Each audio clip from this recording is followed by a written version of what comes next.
அனைவருக்கும் வணக்கம். இன்னைக்கு நாம இந்த பகுதியில் நாம எல்லாருமே மறந்து போன ஒரு அற்புத மூலிகை பத்தி தான் இந்த பதிவில் நம்ம பார்க்க போறோம். அதற்கு முன்னாடி இன்னும் நம்மளுடைய சேனலை சப்ஸ்கிரைப் பண்ணாதவங்க மறக்காம சப்ஸ்கிரைப் பண்ணிக்கோங்க. இப்போ நம்ம பார்க்கக்கூடிய மூலிகையோட பெயர் என்ன அப்படின்னு சொல்லி பார்த்தீங்கன்னா சொடக்கு தக்காளி.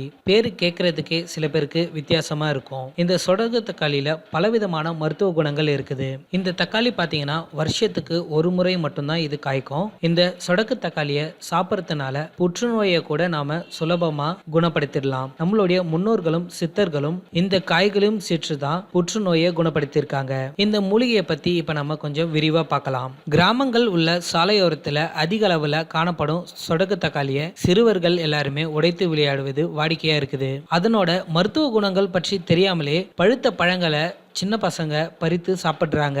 இது எதுக்கெல்லாம் பயன்படுது அப்படின்னு சொல்லி பார்த்தீங்கன்னா வலி நிவாரணியாகவும் கட்டிகளை போக்கும் தன்மை கொண்டதாகவும் சிறுநீர் பெருக்கியாகவும் இருக்குது. அதை விட முக்கியம் என்ன அப்படின்னு சொல்லி பார்த்தீங்கன்னா புற்றுநோய்க்கு மருந்தாகவும் இது பயன்படுது.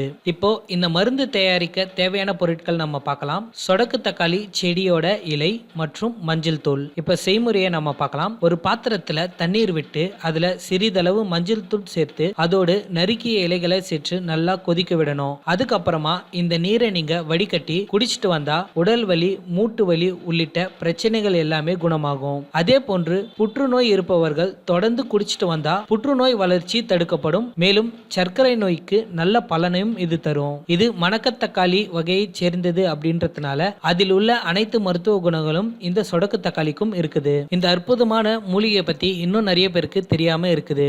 இது கடைகள்ல தான் கிடைக்கும் அப்படின்னு சில பேர் நினைச்சிட்டு இருப்பாங்க. நீங்க சாலையோரங்கள்ல பாத்தீங்கன்னா இது உங்களுக்கு தெரியும். இதை பறிச்சு யூஸ் பண்ணீங்கன்னா கண்டிப்பா இதனுடைய பெஸ்ட் ரிசல்ட்டை நீங்க பார்க்கலாம். இந்த தகவல் உங்களுக்கு பிடித்திருந்தா லைக் பண்ணுங்க, ஷேர் பண்ணுங்க. மேலும் இந்த தகவல்ல ஏதாவது டவுட் இருந்தா கீழே இருக்கிற கமெண்ட் செக்ஷன்ல கமெண்ட் பண்ணுங்க. மேலும் இது போன்ற வீடியோக்கள் நம்மளுடைய சேனல்ல அதிகமாக இருக்குது. அதனால இன்னும் நம்மளுடைய சேனலை சப்ஸ்கிரைப் பண்ணாதவங்க மறக்காம சப்ஸ்கிரைப் பண்ணிக்கோங்க. நன்றி, வணக்கம். ஆண்மை குறைவு நீங்க இந்த மருந்தை உட்கொள்வதால் ஆணுறுப்பு நீளமாகவும் பருமனாகவும் வளருவதோடு அரை மணி நேரம் முதல் 3 மணி நேரம் வரை இல்லறத்தில் ஈடுபடலாம். சர்க்கரை நோய் குணமாக இந்த மருந்தை உட்கொள்வதால் 1 மாதத்தில் கட்டுப்படுவதோடு 6 மாதத்தில் முழுமையாக சர்க்கரை நோய் குணமாகும்.